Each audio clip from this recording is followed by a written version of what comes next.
সার্বিক শিক্ষা আমি আজকে কবি সুকান্ত ভট্টাচার্যের একটা আবৃত্তি বলবো। সুচিকিৎসা।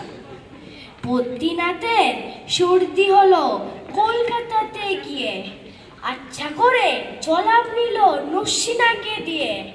ডাক্তার এসে বলল কেসে বড়ই কঠিন ব্যায়াম, এসব কি সুচিকিৎসা?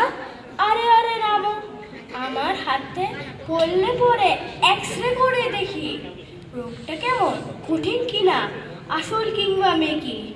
থার্মোমিটার মুখে রেখে সাবধানতে থাকুক, আইস ব্যাগটা মাথায় দিয়ে একটা দিন তো রাখুক।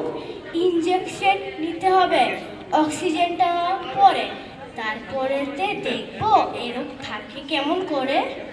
পল্লীগ্রামের বুদ্ধিনাথ অবাক হলো ভারী, সর্দি হলেই এমন তর, ধন্য ডাক্তারি, নমস্কার।